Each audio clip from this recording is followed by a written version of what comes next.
I mean, since we're talking about jobs, we also want to talk to you about another piece that you had in Jacobin, which is don't fall for the myth of the job creator. And this is something that is, brought up all the time. The right loves to make this point. It's always very fun when they do. Bernie Sanders obviously is always attacked for not being a job creator. But there's this idea that you shouldn't hate the wealthy or come at them because they provide these things for us, which are called jobs, which are the things that allow us to eat and have a roof over our head. So maybe we should be more thankful for these people who've been giving us this really, really wonderful program. I mean, is that a fair way to think about the way American society set up?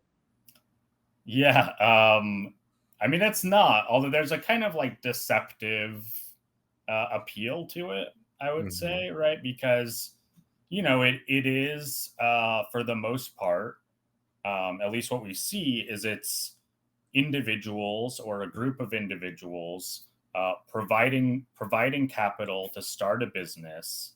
Once they start a business, that business starts hiring people. So you think, oh, what created the jobs are the people who started the business. Hmm. Um, of course, it's often more complicated than that because many businesses get all sorts of government subsidies, tax breaks, things like that. They, of course, benefit from public infrastructure.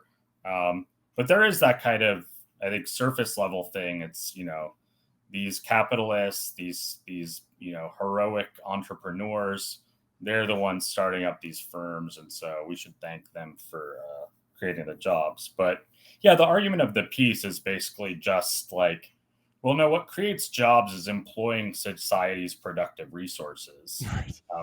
So the state can start a business, and it does start businesses. There are state-owned enterprises all over the world, even in the U.S.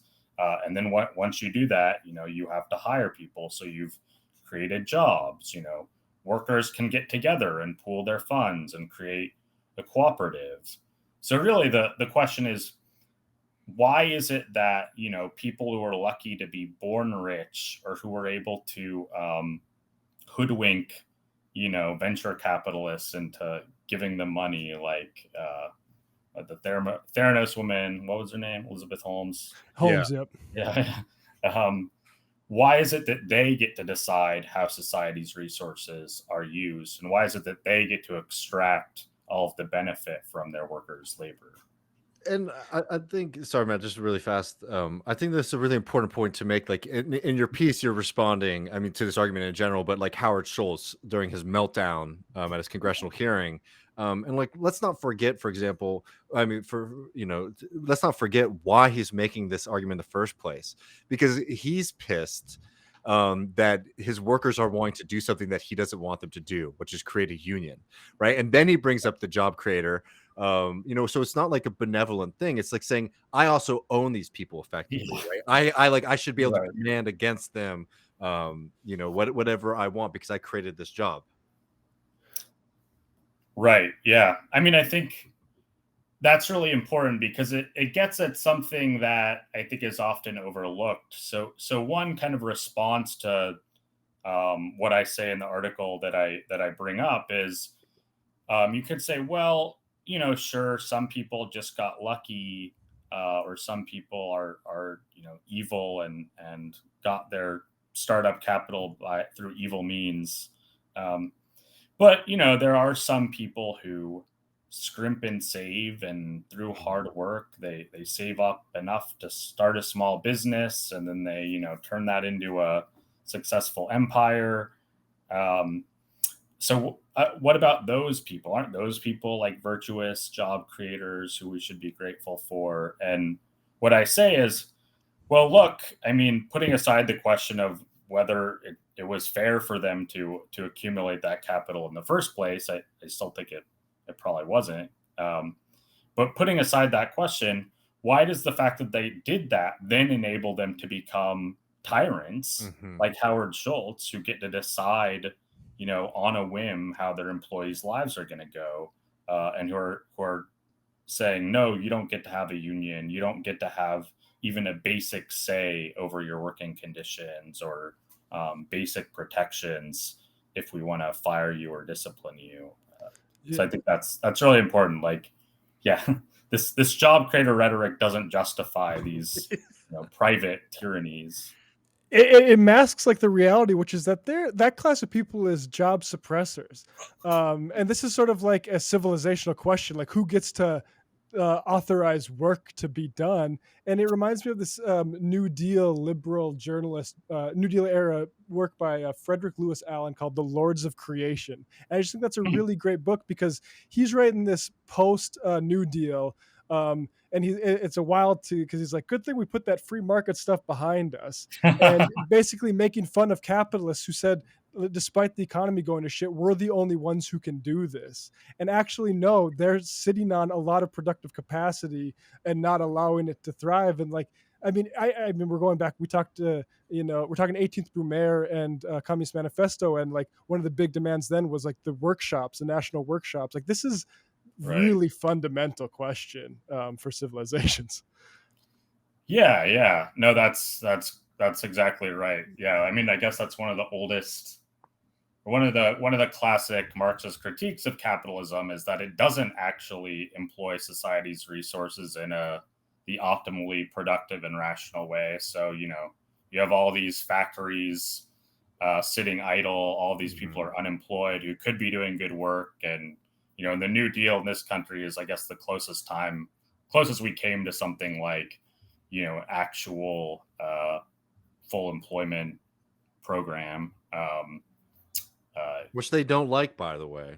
Yeah, Right. We haven't played the clip, but the Furman, the guy who was Obama advisor, saying, just casually on CNBC saying, hey, maybe we have the Fed crank this up so we can get 2 more points unemployment, get this inflation under control. Just casually talking about that over breakfast.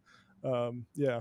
Yeah, right. Yeah, right. Because their profitability depends on people being out of work and desperate enough to accept low Right. wages. Yeah.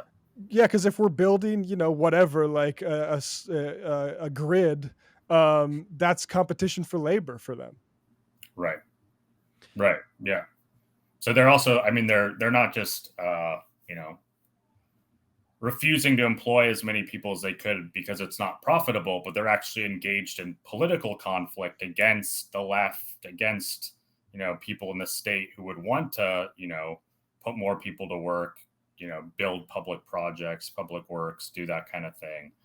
So yeah, at many levels, you're right, Matt. They're job suppressors rather than job creators. And like it has like serious consequences. Like you look at the IRA or IRA as they're calling it, and effectively, which is supposedly, our plan to start dealing with climate change. And effectively, it's like tax credits and subsidies and, a little help around the edges for private capitalists to do certain kinds of investment to, invest in certain kinds of production.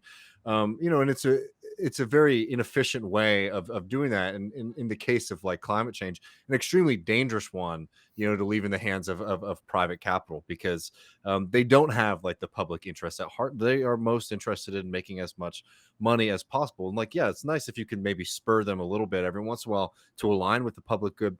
But when it's expensive and it's inefficient, versus just building out, renewable power, building out nuclear power across the country, in the TVA style, which, again, like the capitalists certainly oppose. But there's this timidness even from, the Democratic Party now to do any kind of, direct investment or direct, creating companies, building things on their own. Yeah, well, I'm really glad you brought that up because I think this is one of the major questions for the left today. What do we think about the IRA, the Inflation Reduction Act, and this kind of timid shift towards more public intervention in the economy via targeted subsidies, tax credits to green capitalists, essentially. And yeah, I mean, I think that timidity comes directly from an unwillingness or inability to really take on capital, and also the lack of a coalition, a political coalition that's going to promote this program, promote the kind of program you were talking about, which is like a massive public build out of public green power, nuclear power across the country. Yeah, I think that's just the way in which like the contradictions of capitalism are manifesting politically right now. I've heard some socialists say, some on the left say that the Biden approach is all carrot, no stick, and I think that's dangerous for exactly the reasons you said, David. It's like, yeah, they some of them might take the subsidies, but they're not going to build green energy at the scale we need. It's certainly not going to solve, the problem of unemployment in the way that we would hope, a Green New Deal might. So I think the left needs to be really clear-eyed about that. And yeah, again, we can't rely on capitalists. We can't rely on them to create the jobs. We can't rely on them to carry out this transition. I mean, I don't know how deep we'll be able to go into it, but like this is one of those times where it's like the distinction between, for example, like a progressive and the socialist becomes massive, right?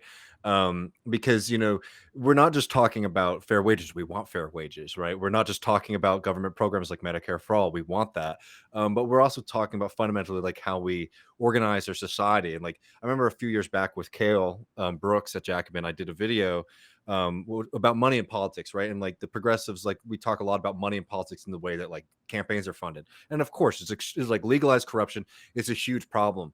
But what's the bigger problem with money and politics is that we have a bunch of like private tyrants sitting outside of politics, sitting outside of like public influence, who hoard tremendous amounts of our like resources, right, of social resources, and then we're just sort of begging them to do what we want. Right.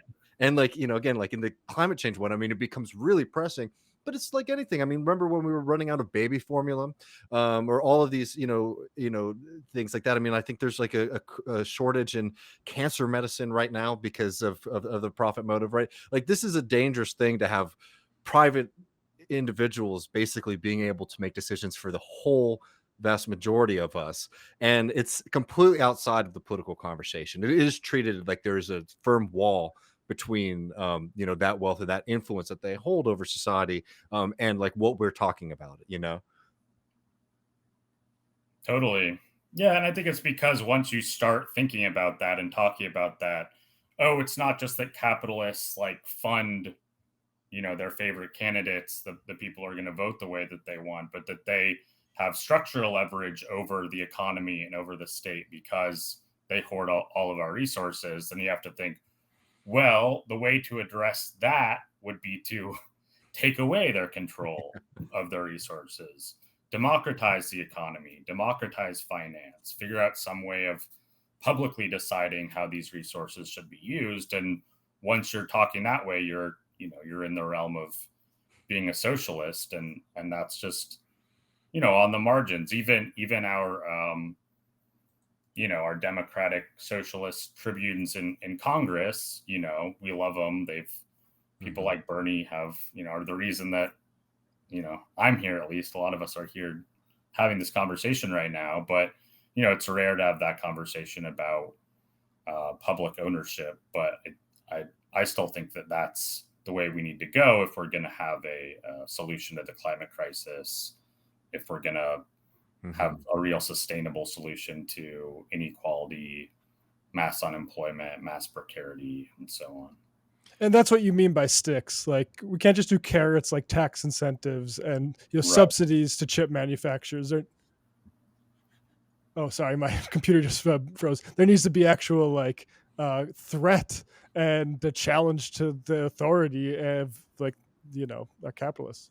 Right. And like fossil fuel companies, you're not going to incentivize all of them to like stop taking oil and gas out of the ground, right? No. Like it's certainly not at the speed that we need to. That's a case where the government just needs to come in and say, "Hey, you're done. You're replaced." No, absolutely. Well, Nick, really was a lot of fun talking with you. People should definitely follow Nick on Twitter and read Nick's work in Jacobin magazine. There's links below to do that. Really appreciate your time, brother. Great. Thanks so much, guys. I had fun.